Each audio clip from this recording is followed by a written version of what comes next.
No. The door just opened by itself. No. Which one? That door just opened by itself. That door just opened by itself. I've got a knife in here. I've got a knife.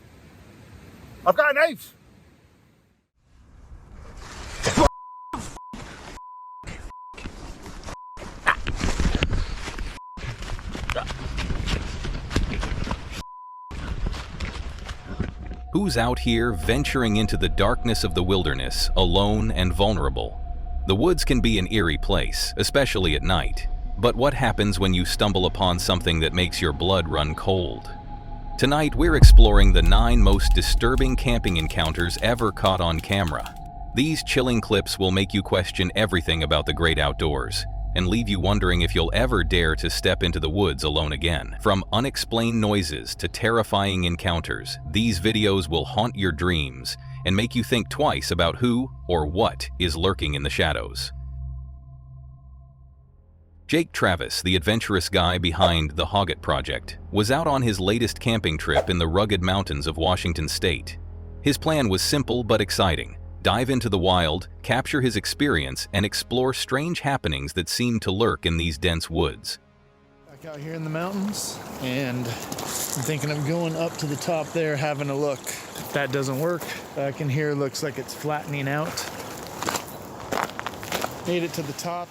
Little did he know, this time he'd find something far scarier than just a quiet night under the stars.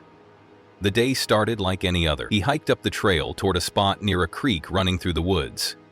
The sound of rushing water, the fresh smell of pine trees, and the peace of being alone in nature surrounded him as he looked for the best place to camp, away from other people. He found a small, flat area that seemed perfect. The ground was soft, probably from animals passing through, and the trees were in good spots to hang his tarp. But as he started setting up camp, something felt off.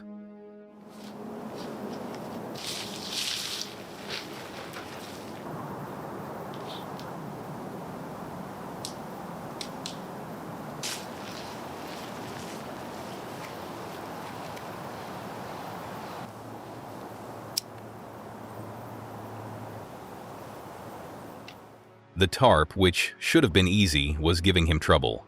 The trees weren't in the best spots, and he realized the tarp wasn't square, making it a little harder to set up. But Jake pushed through and got it up, creating a slanted shelter against the hill. By the time he finished, the sky was starting to darken.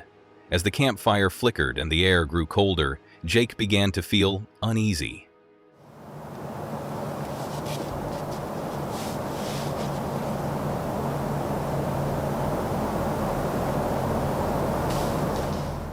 Earlier, he had heard a strange noise, something loud and heavy. Could it have been the wind? An animal? Maybe just a rotting log settling? He wasn't sure.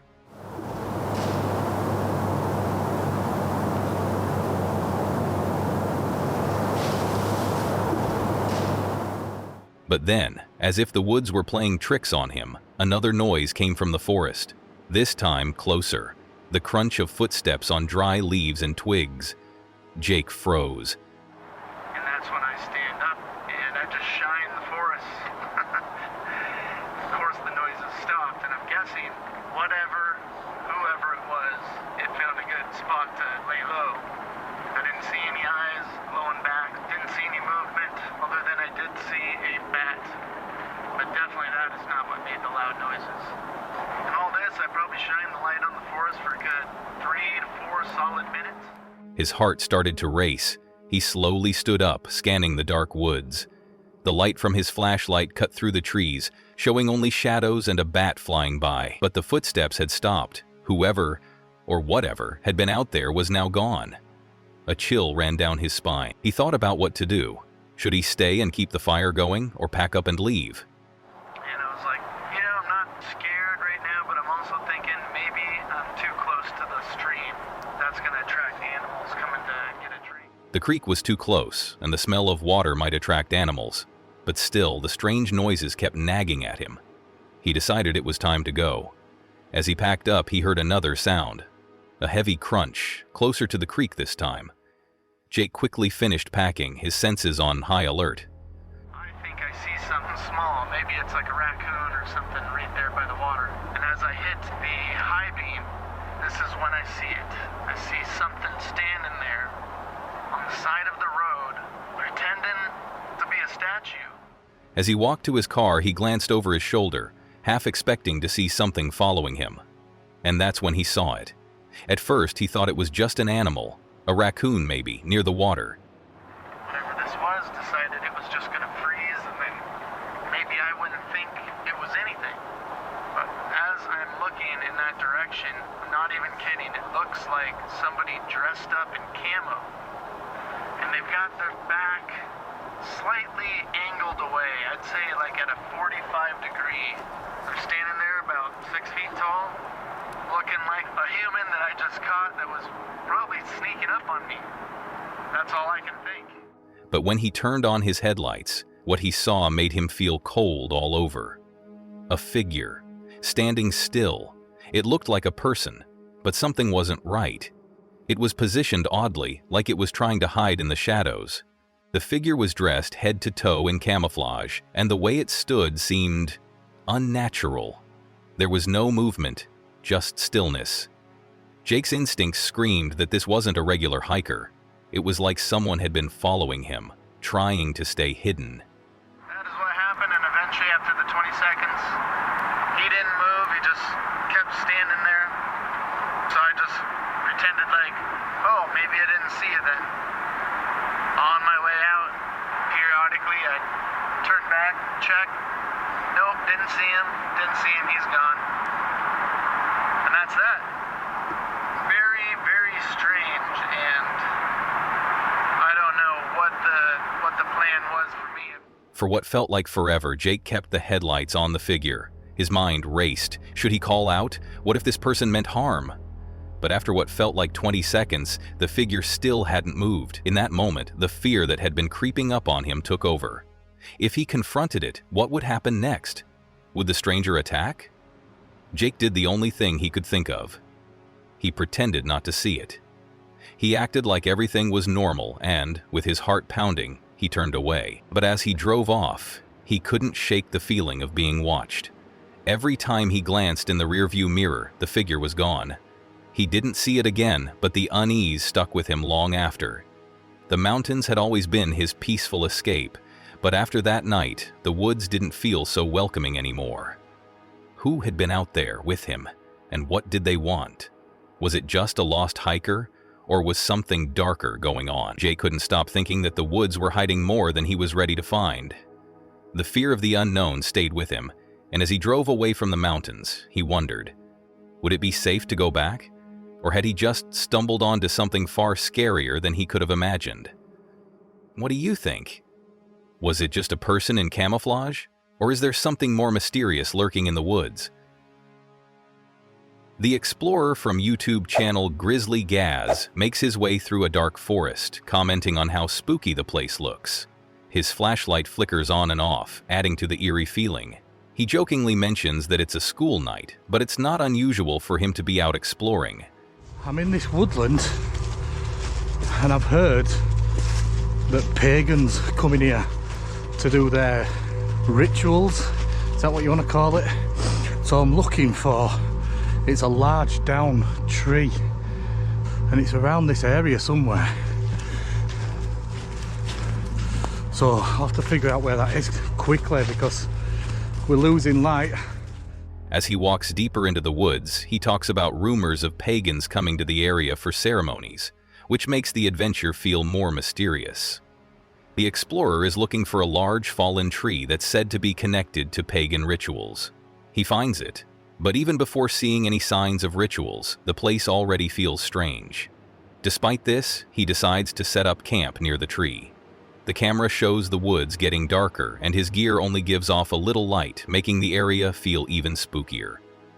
Once his tent is ready, the explorer talks about having dinner, bacon mash, and jokes about his dog, Fendi, causing some trouble. He also mentions how cold it's getting, noting the temperature dropping as night falls. Have you ever lost a pair of trousers?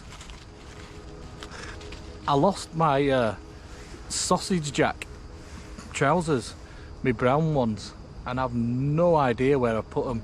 I haven't been anywhere to take them and take them off because I only wear them when I go camping, so I've no idea where I put them. While making his food, he tells a funny story about losing a pair of his camping pants, which adds a bit of humor to the creepy atmosphere. He jokes about needing to buy new pants, keeping the mood light. After dinner, the explorer says that once it gets fully dark, he plans to go for a walk. He talks about how creepy the woods are at night, with only his flashlight lighting the way. As he walks further with Fendi, the woods get even more unsettling. He mentions how hard it is to walk through the woods in the dark, with no clear paths, just animal trails. He hears strange noises, like acorns and leaves falling, which are much louder in the quiet night, making it hard to tell if they're just normal sounds or something spooky. As the night goes on, the explorer starts to feel more uneasy. There's a slight breeze in the air, so there's lots of things just dropping from trees because it's autumn now, so there's conkers and all sorts of stuff dropping out over here in front of me. He hears branches cracking, and, with the wind picking up, the sounds from the trees add to the creepy vibe. He thinks about his previous camping experiences, mentioning that while it was fun, he doesn't like doing extra tasks like chopping wood when he's stuck in a small space with bugs. He keeps walking around and notices the feeling of unease growing. There's a sense that something is off as he hears more noises.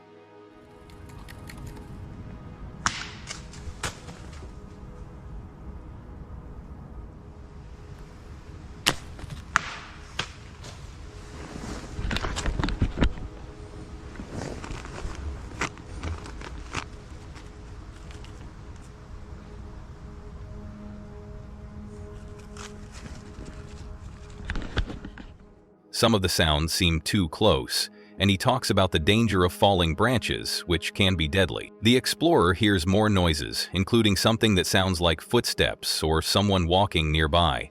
His nervousness increases when he realizes that his flashlight is having problems, making everything feel even creepier.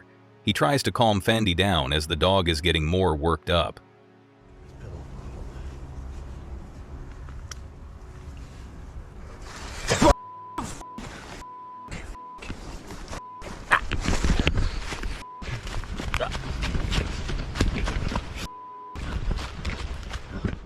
The explorer's worry grows as his light flickers off and on. GoPro's nearly dead and all. Let me try to find a torch. This makes everything feel even more tense. At one point, he mentions that the battery in his GoPro is running low, which adds to his sense of vulnerability. I think best thing to do now is to pack up and get out of here. I don't like being in this tent now, not one bit. I'm going to leave you running to make sure. He starts to feel trapped and more anxious, saying he doesn't want to be in the tent anymore. By now, the tension is high. The explorer hears more strange noises and can't tell if it's just the wind or something else. His flashlight keeps malfunctioning, which makes him even more scared. He talks about how uneasy he feels because of the flickering light, the strange noises, and Fendi acting anxious. He even considers packing up and leaving the woods, feeling disoriented and scared by the darkness. The explorer talks about how things feel even more wrong now, and that he might need to leave the area. His growing panic and the strange sounds are getting stronger. The situation reaches its peak when the explorer hears loud shouting and running noises, as if a large group of people is coming toward his camp. This makes him feel even more exposed and forces him to grab his things quickly. He doesn't want to stay there with those noises getting closer. He hurriedly gathers his gear, leaving behind his tent and some other equipment as he rushes to get out. Wow, what a crazy night that was, eh? When I was packing up, I managed to get my my sleeping bag and everything and get that in my backpack. Then I heard loads and loads of screaming, like shouting from men, and it sounded like there were about 20 or 30 of them. And then they all started running, and it sounded like they were coming towards tent, so I just grabbed my bag and off skis, because my keys were in my bag. His heart races as he realizes the sounds might be close by. In a panic, the explorer leaves the area with Fendi, leaving some camping gear behind. He says that while he's okay with being scared, the thought of losing his equipment makes him more upset. He also notices tears in his tent's cover, which makes him think someone, or something, was messing with his camp. The explorer seems sure that some outside force was trying to make him leave, which makes the mystery of what's going on in the woods even deeper. As the video ends, the explorer is seen running away, still feeling the fear hanging over him. The noise and disturbances in the woods, along with the damaged gear, leave him wondering what really happened that night. The video finishes with a feeling of unease as he reflects on what happened, but without clear answers. Two girls, you might know them from their YouTube channel Camper Vibe, wanting to escape the busy noise of the holiday season, decided to head into the quiet woods of Pluckley, England, a place known not only for its beauty but also for its spooky reputation. Looking for peace and quiet, they set up their tent and got ready for a night under the stars. But this wasn't just any forest. It was one of the most haunted places in the UK. Pluckley, a small village nearby, has the title of Britain's most haunted village. With 14 known ghosts and a strange history of mysterious deaths and disappearances, it's even in the Guinness World Records. If they had looked it up before arriving, they would have known how strange this place was. But they decided to go ahead with their adventure, wanting to ignore the creepy feeling around them. Instead of turning back to go home, the ghosts chose a road on their own. The woods were known for ghost stories, like the ghost of a highwayman who was killed and beheaded in the 18th century. But there were also more recent and disturbing stories about murders and disappearances, which made the place feel even more unsettling. As night fell, the girls, with a ukulele, a campfire, and a simple dinner of meatballs and pasta, tried to relax. But the forest had other plans. The peaceful sounds of the forest quickly changed to odd noises. Honestly, I've never known a woods with so many strange noises. It's not just your normal birds and stuff and planes. There's a lot of planes. There's like this weird, I don't really know how to describe it, but burn out in a bit, sit here and enjoy a fire for a little while and then head to bed. The hammock's really comfy, thank God, so I should sleep well, I would think. Where's my big bean? What was that noise? Footsteps, movement near their tent.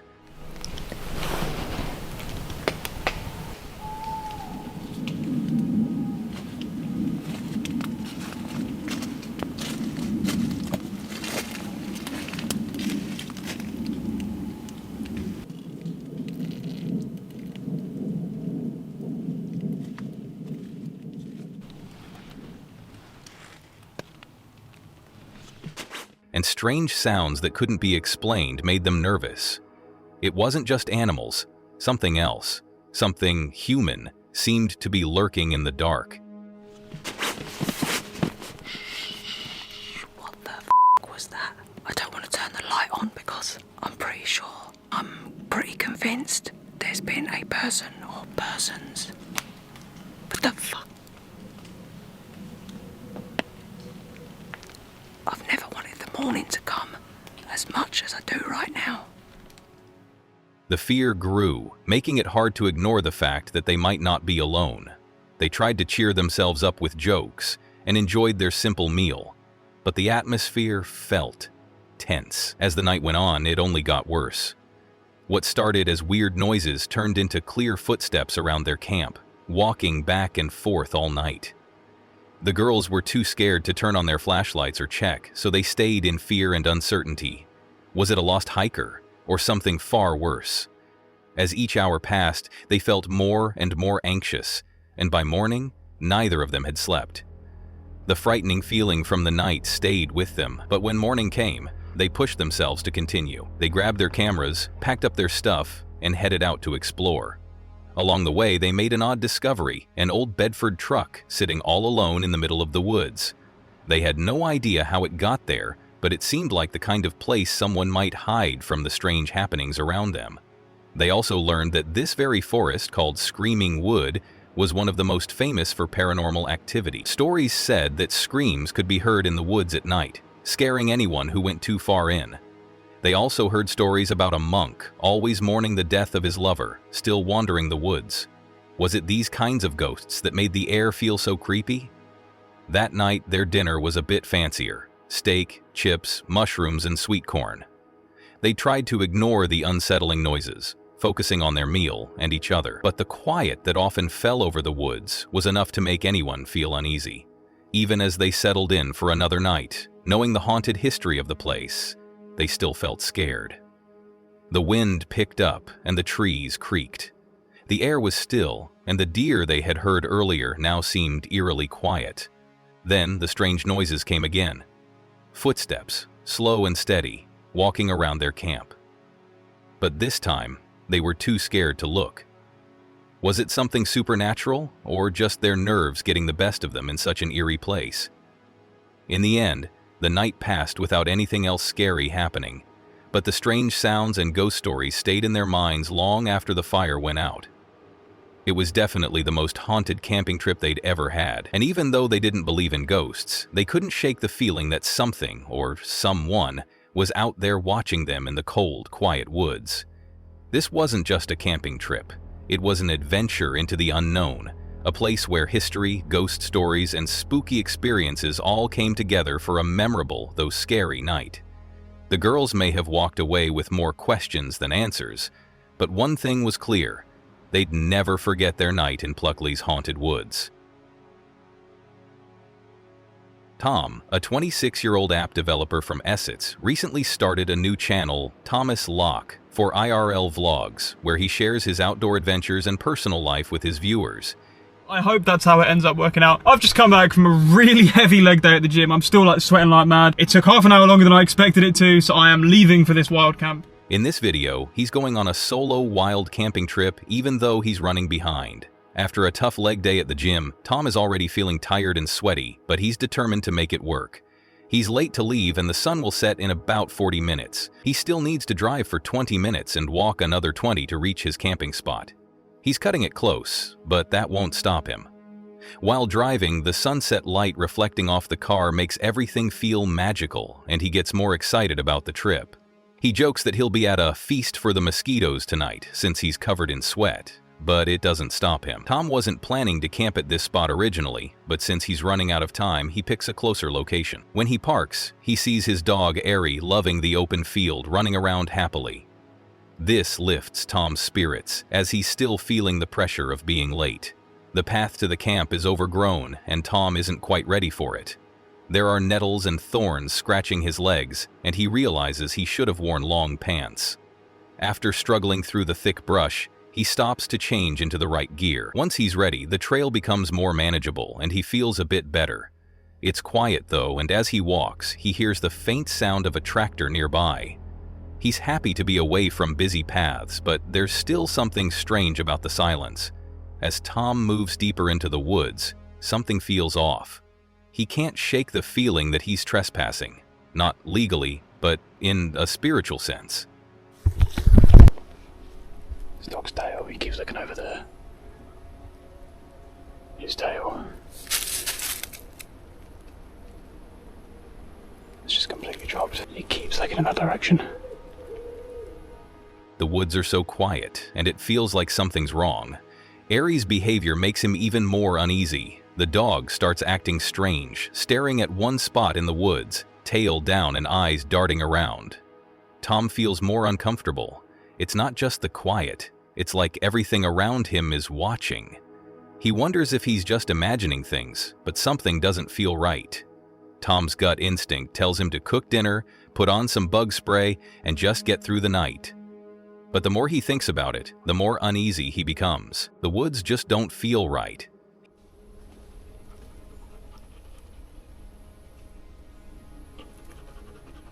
Just birds, mate, just birds. Yep.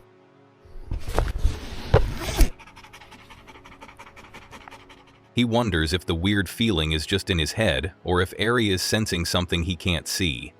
Tom starts to feel like maybe camping here isn't a good idea after all. Then, things get worse. He's about to make food when Aerie keeps staring into the woods, which is starting to freak Tom out.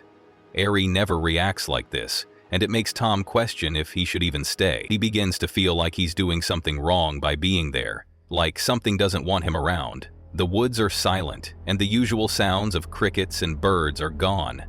making everything feel even creepier. Tom even starts thinking about comments he's gotten online, with one person suggesting that maybe he's too nervous for camping and should quit. Yeah, man, I don't know. I was going to talk about how this one guy was like, oh, you should quit camping if you're overly nervous, and I was going to be like, no, I'm not overly nervous. Yeah, here I am camping in a forest on my own. I just had doubts because 2 people approached me in the middle of my last video. Tom is torn between finishing his trip and listening to the feeling in his gut that something's wrong. He decides to leave. It's not an easy choice, but he's trusting his instincts. He's not the type to quit, but this time something feels off. He packs up his stuff, deciding it's better to be safe. Harry seems relieved as they head back. As they leave, Tom feels a bit better, but he's still unsure if he made the right decision. Would everything have been fine if he stayed? Maybe.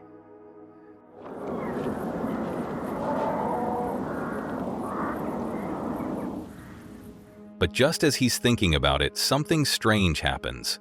Out of nowhere, he hears a loud noise from the woods that makes the hairs on the back of his neck stand up. It doesn't sound like any animal or person he knows. His heart races and his voice drops, filled with fear. You won't have heard that because I've got my mic on me.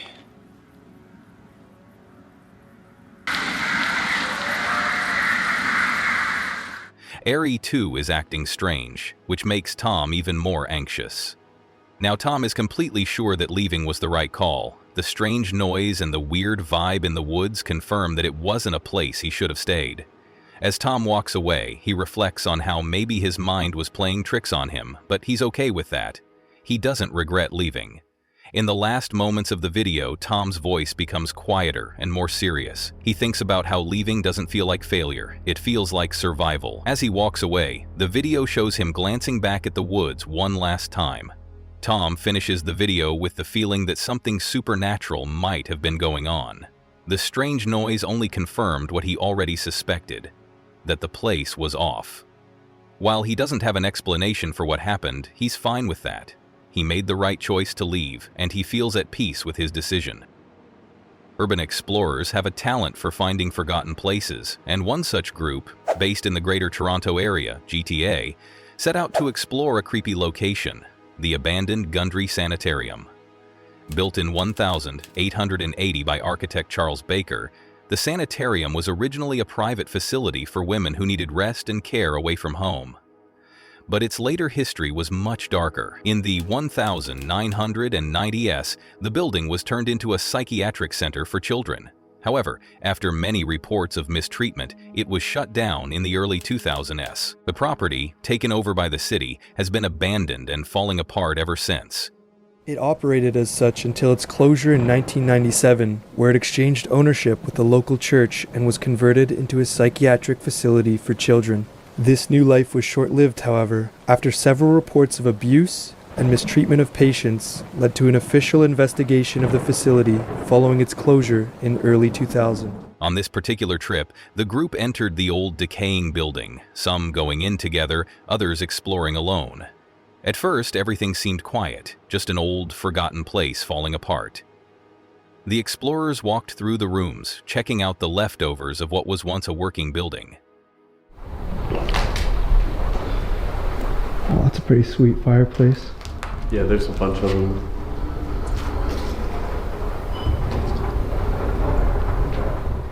They found old fireplaces, broken windows, and a strange level of damage. The walls had stories to tell.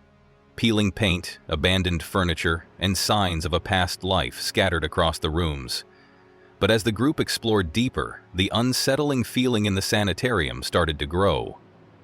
No. The door just opened by itself. No. Which one? That door just opened by itself. That door just opened by itself. One of the explorers, Dan, found something strange.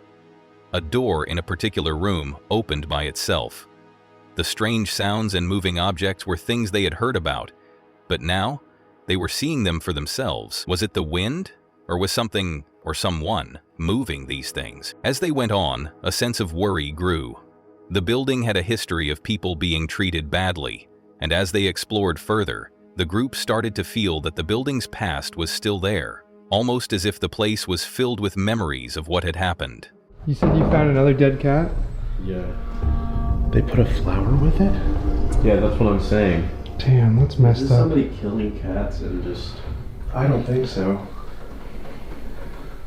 The explorers found something disturbing. A dead cat, still smelling bad, trapped inside the building.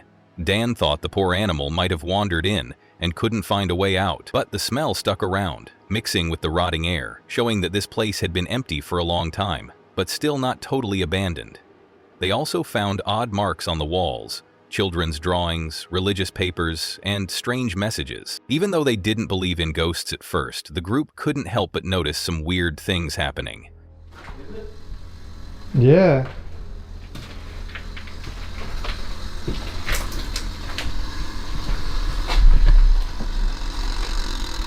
Oh no, it's a timer. What the?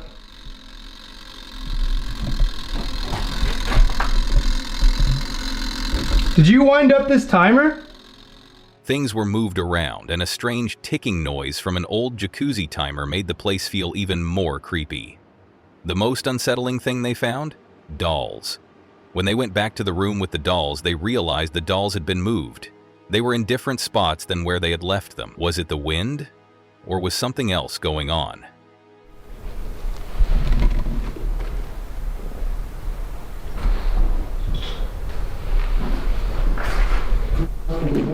As the group kept exploring, they found another room where the door opened on its own again.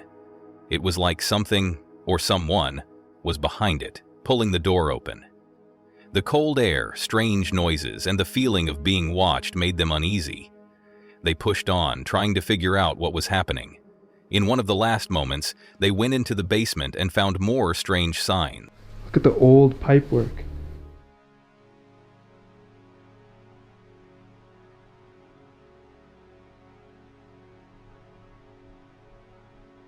The old pipes and equipment from when the building had been a psychiatric center told a sad story of when it had housed vulnerable children. When they reached the top floor, a final mystery was waiting for them. The dolls had been moved again, in a room where the atmosphere felt heavy, like they weren't alone. Was the Gundry Sanitarium haunted? Was something living in the walls making those strange sounds? Or was it just their minds playing tricks in such a run-down, creepy place? The explorers didn't have answers, but they did have footage, proof of their experience. Strange moments caught on camera that they couldn't explain. In the end, the haunted sanitarium stayed as it was, forgotten, falling apart, and full of mystery. What happened to the children who were there? What forces still lurk in the shadows? Maybe some questions are better left unanswered. But one thing's for sure. The Gundry Sanitarium will keep haunting the minds of those brave enough to explore its abandoned halls. Nathan had been a self-proclaimed armchair survivalist for many years, but 2022 was the year he decided to take his skills outdoors and try them out in the wilds of Scotland. His first winter camp of the year was bound to be interesting. Armed with a knife, a sleeping bag, and the usual gear, he was ready to face whatever the wilderness threw at him. Hi guys, welcome back to Under the Weather. First winter camp of 2022. Gonna have a wee camp overnight. Get a fire going, cook up some chicken wings I hope, and gonna cook with alcohol for the first time, so stay around and see how that goes. However, this was no ordinary camping trip. No, this time the wild would not make things easy. Documenting his journey on his channel, Under the Weather, Nathan captured every challenge and triumph, bringing viewers along for the adventure. As soon as Nathan arrived, he realized it was wetter than expected, which made starting the fire a bit harder. But, as any experienced camper knows, when things get tough, you just have to keep going. After a little time, Nathan finally got the fire going, though it took longer than he wanted. He had a plan for the evening. Chicken wings cooked over an open flame, using the cowgirl method for the first time. What could go wrong? Well, we'd soon find out. Right, done at last. That was amateur hour. I forgot the skewers, so you may have seen me trying with a couple of wee bendy sticks, but anyway, here we are. We have fried burnt chicken wings, mashed potato, which is actually not too bad, and some cheese coleslaw. For a summer picnic. Let's try one of these wings.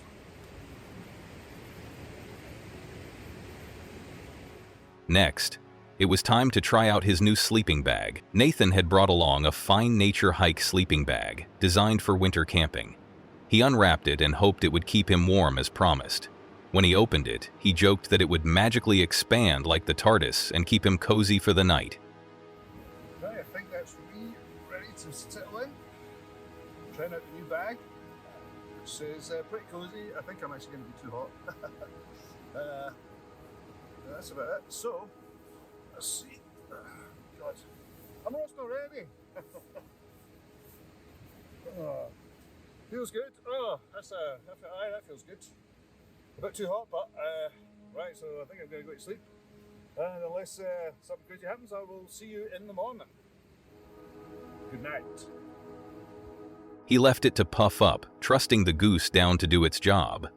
After a little while, the bag seemed ready and looked promising.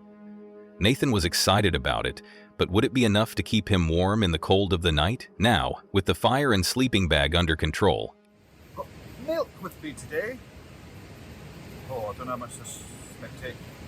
But I had to buy a new cup from Primark. Not Primark, from Lidl. Not sure how much liquid it can take. Turn. Turn, you bugger. Right. May drink it then. it was time for the coffee. Nathan pulled out a new cup from Lidl, not from Primark, he made sure to point out, and got ready to brew. There was just one small problem. He couldn't figure out how to close the lid properly. After a few tries, he finally got his coffee ready, though some milk had spilled and it was a little frustrating. It was a small issue, but it added to the challenges of the night. Then came the moment Nathan had been waiting for: cooking the chicken wings. The fire was going, the chicken was seasoned, but there was one problem. Nathan forgot the skewers.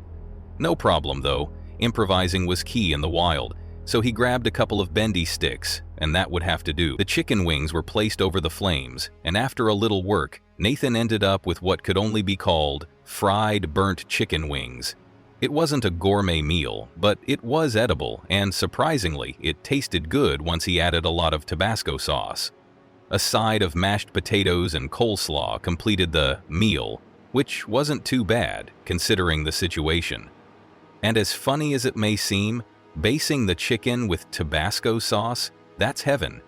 And the only food descriptive in the word donut. By this point, night was falling, and it was clear that things wouldn't be getting any easier. The outside world was wet and muddy, and though it wasn't raining, everything was damp. Nathan decided it was time to retreat to his tent. With the sound of a nearby waterfall as the only background noise, he settled in, book in hand, and started to relax, until his mind began to play tricks on him. The wind picked up, and it was then that he heard something strange. At first, it was a distant sound.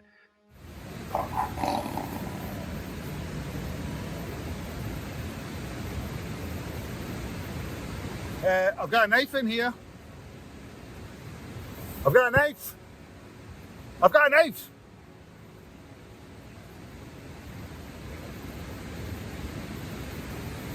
Right. Something like a laugh. Was there someone else out there with him? Impossible. Nathan was sure he was alone, isolated on a tiny island with rivers on both sides. No one could possibly be nearby. But the laughter kept going, followed by the sound of footsteps near the water. Hello? Hello? Hello? Jesus Christ! Fuck that. Nathan's heart began to race. Was it an animal? Was there someone out there? He didn't know. In his nervous state, he joked that if anything happened to him, this would be his last will and testament, but he was really feeling unsettled. After hearing what sounded like someone moving near the water, Nathan quickly grabbed his knife and got ready to investigate. His heart was pounding as he heard more sounds. Was someone there? Or was it just his mind playing tricks on him? He didn't want to find out, so he quickly ran back into the tent, trying to convince himself it was just the wind or something natural. He eventually managed to fall asleep, but not without a lingering sense of worry. When morning came, bringing sunlight and some relief, Nathan decided to check outside. Thankfully, the strange noises hadn't been caused by any dangerous visitors, though his fire had long since gone out because of the wet conditions. Everything looked the same, wet, cold, and a little less magical than he had hoped. But Nathan was ready with some modern fire-starting methods, and soon he had a small fire going again. He thought briefly about the night, the strange noises, the mistakes, and the small wins. He hadn't expected it to be easy, but this was all part of the adventure. There were still lessons to be learned, and the day was just beginning. Packing up his gear and taking one last look at the wilderness around him, Nathan couldn't help but feel proud. The wilderness had thrown everything it could at him: wet weather, tough fires, an eerie night, and even a mistake with the chicken wings. But he had made it, and he'd learned something new along the way. Before leaving, he gave a quick shout-out to viewers. Like and subscribe if you can, I really appreciate it. And with that, Nathan signed off, ready to head back to civilization, knowing he'd be back again for more wild adventures in the future. And as always, the team at Under the Weather promised to return, eager for the next challenge. The video from the YouTube channel Grizzly Gaz begins with the host and their dog Fendi setting off to explore an old ruined church that still has its tall tower, along with a forgotten graveyard that is said to be haunted.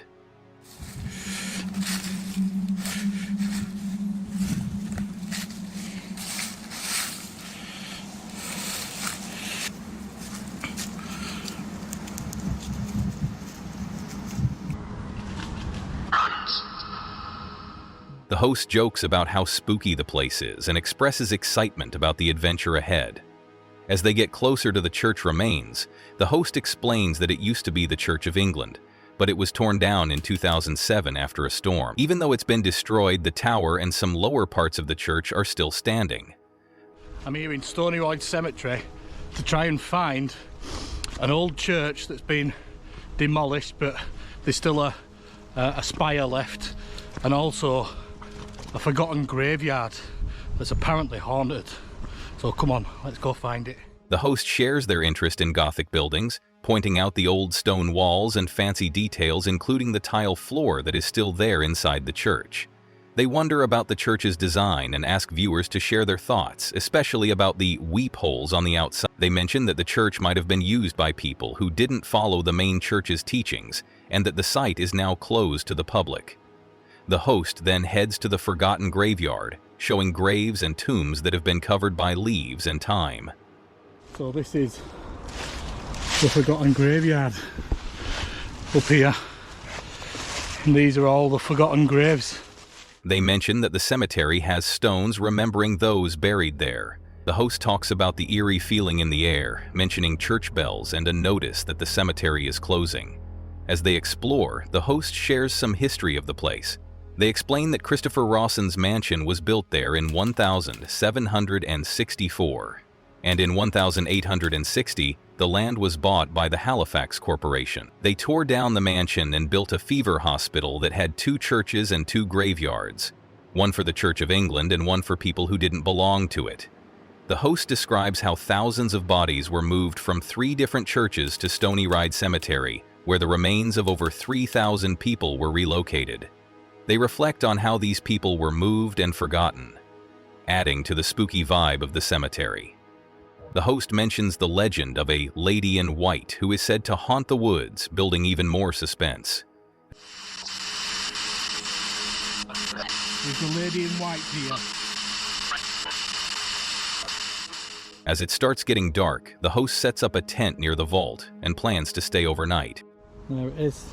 There's the setup. Seat summit. Comfort light pad.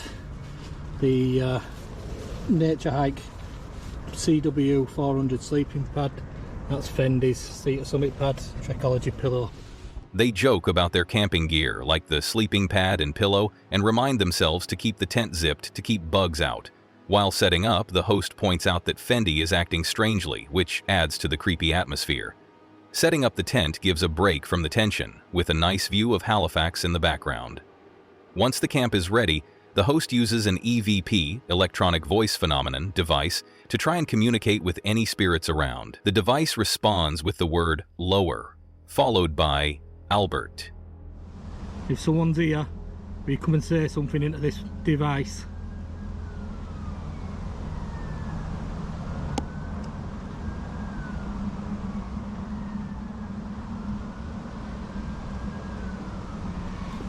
Lower. Lower? The host is curious and asks if Albert is there. Fendi, who has been acting odd, runs under a structure, which makes everything feel even spookier. The host jokes about it, but strange things are starting to happen. As night falls, the host walks deeper into the graveyard with Fendi, using a GoPro to record. They're unsure about the footage in the dark, but they're determined to keep exploring.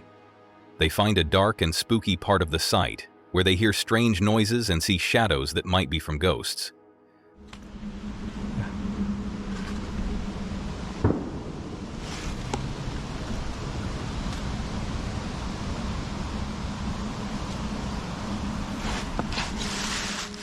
The host switches to their phone camera, which works better in low light, and keeps going. The camera catches an unsettling image of something that looks like a person inside the church ruins. The mood gets more tense with creepy sounds and moments of fear. Can maybe have a look inside here. Can you see out?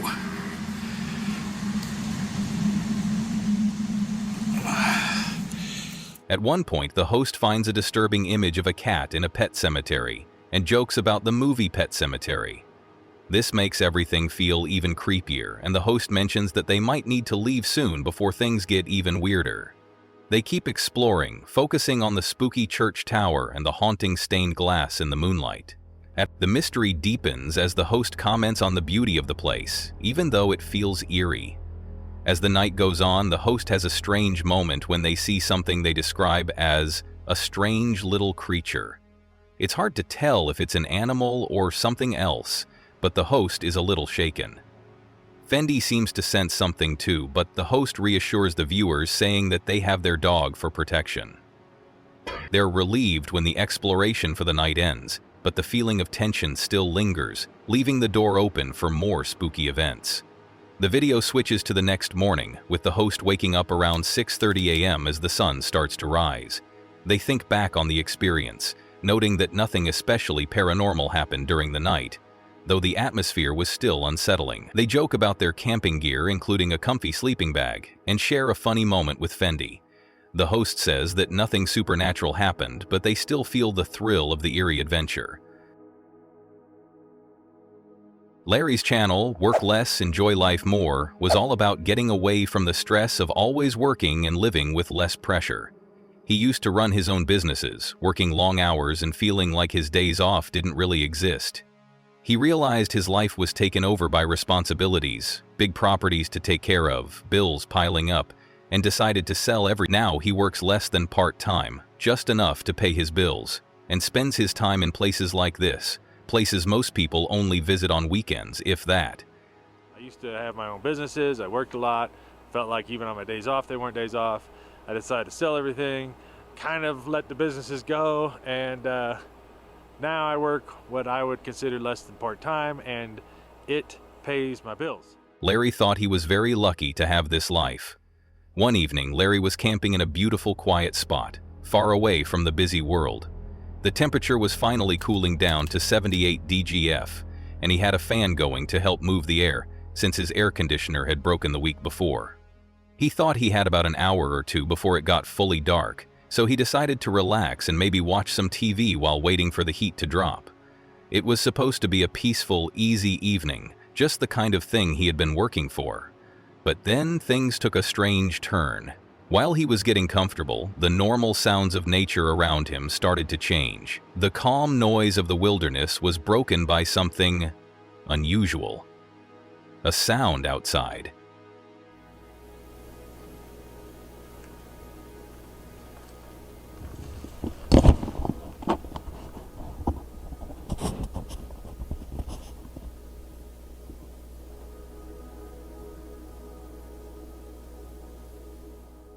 At first, it was quiet, but clear, a distant sound of footsteps walking outside his camp. Larry stopped. There was no doubt now. The footsteps were clear, heavy, and steady. Someone, or something, was out there. Larry's heart began to race. He was alone, or at least he thought he was. He hadn't seen anyone for miles. The sound stopped, but the feeling of worry stayed. He tried to ignore it. Maybe it was just a deer or some other animal walking by. But then, a few minutes later, he noticed something even more strange. His chair, his folding camping chair, had been moved. Okay, this chair was over here by the table last night when I went to bed, or the last time I went outside. Larry was sure it had been by the table when he went to bed the night before, but now it wasn't in the same place. It had been moved, placed somewhere else. His eyes moved to it. That didn't feel right. Who would have moved it? Larry's mind began to race, trying to figure out what was happening. Maybe it was just the wind. Maybe the ground shifted, but the thought of someone, or something, being out here with him in the middle of nowhere made him uneasy. He took a deep breath and decided to go outside. He was still hoping it was just a strange accident, that there was an easy explanation. But when he stepped outside, he saw something unexpected. A tent, just down the road from where he was camping. "I'm out in the middle of nowhere," Larry said quietly to himself. "Why is there a tent right down the road from where I'm camping?" He looked around. He had been in this spot for a while and hadn't seen anyone or anything for miles. So, where did this tent come from? Larry's feeling of worry grew. He decided to walk toward the road, his senses on high alert. As he got closer, something even stranger caught his eye. A truck, a dark-colored Ford parked on the side of the road. No one was around, it was just sitting there, out of place in such a quiet spot. "I haven't seen anybody. I haven't seen another person for miles," Larry thought to himself. The whole thing didn't make sense. A tent, a truck, but no people. Something didn't feel right. Then, Larry's worry grew even more. He remembered something. Earlier, he had seen a man, a figure sitting in the truck just parked on the side of the road, a guy in a Ford, sitting there, not moving. The whole thing felt wrong. It was creepy, especially in such a lonely area where he had expected complete quiet. Larry's mind raced. Why was there a truck out here, and who was the person in it?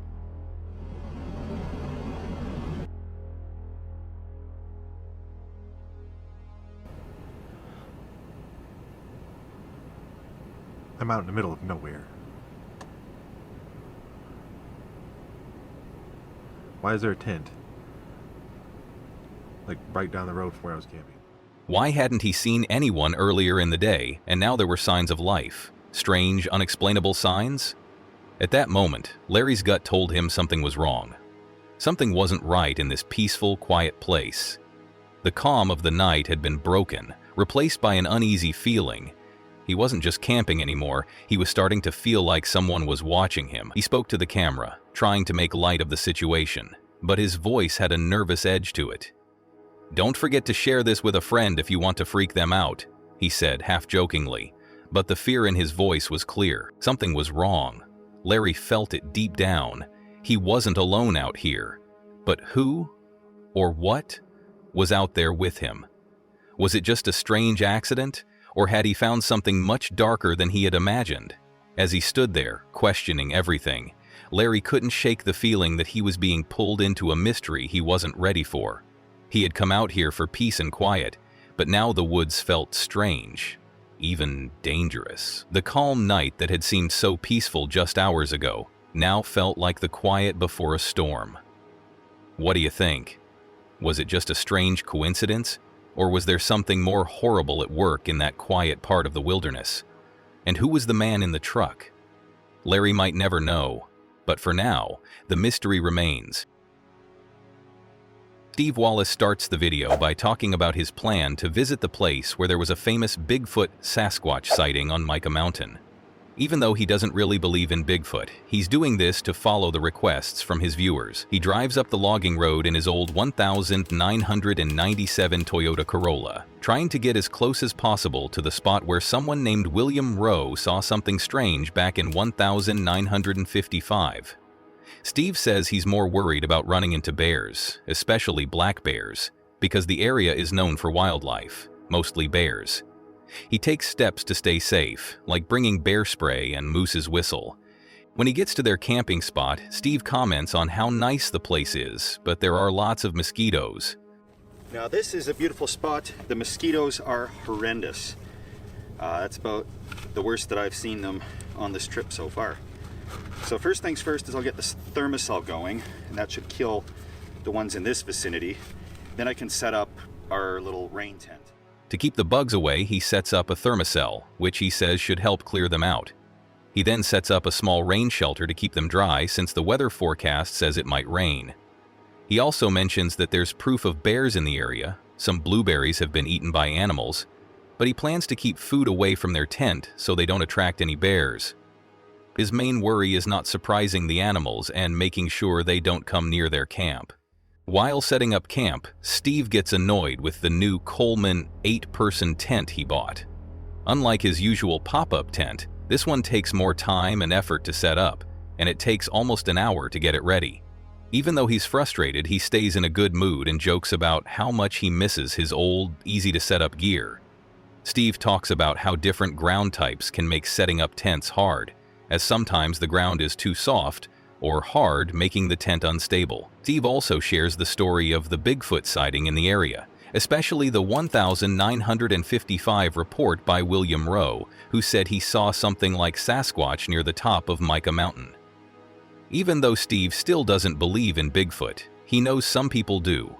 He humorously says that he's more worried about a bear showing up than Bigfoot. As night falls, Steve starts a fire with wet wood, lighter fluid, and kerosene, joking that wet firewood is one of the hardest things to light.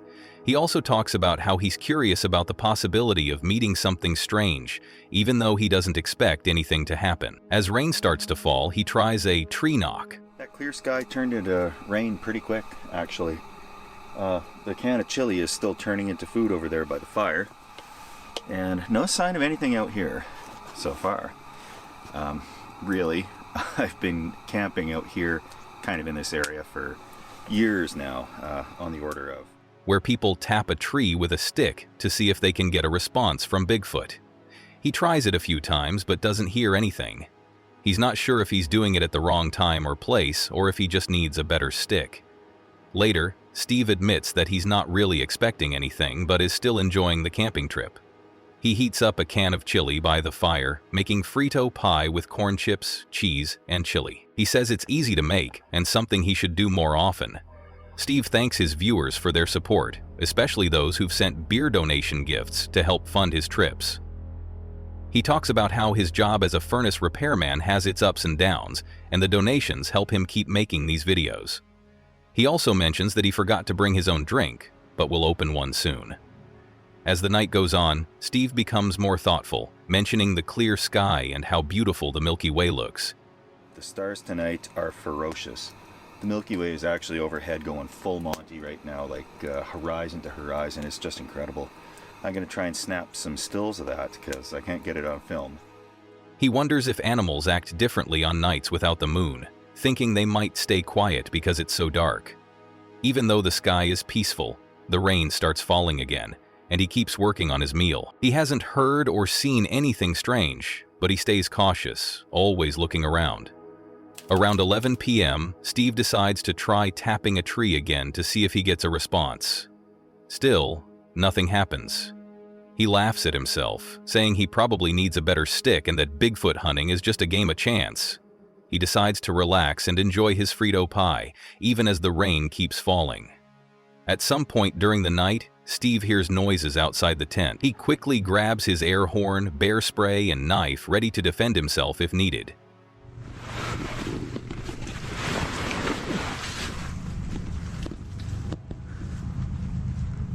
I'm close. There you go, my bear spray. Nothing else here. He's not sure if it's a bear, Bigfoot, or something else, but the sounds are close enough to make him nervous. After a little while, he stays calm and waits for the noise to stop. He checks outside but doesn't see anything, so he stays alert, unsure if it was just an animal or something more unusual. The night passes without anything bad happening, though Steve admits he didn't sleep well because he was worried about what might be outside. In the morning, he finds out that the strange noises were caused by some cows that had wandered too close to the camp. causing a stampede. Steve laughs and says the cows were probably just as confused as he was. There's no sign of Bigfoot or any other animals, but he reflects on how easy it is to mistake animals for something scarier. Steve takes a moment to sleep more, though he admits it wasn't the best night's rest. He talks about how many mosquitoes are still around, but overall the trip has been calmer than he expected. He ends by saying that even though he doesn't believe in Sasquatch, he stays open to the idea, though he's still more worried about bears. He finishes by reviewing the tent, saying it was a good purchase despite the setup issues, and that he'll bring it on future trips.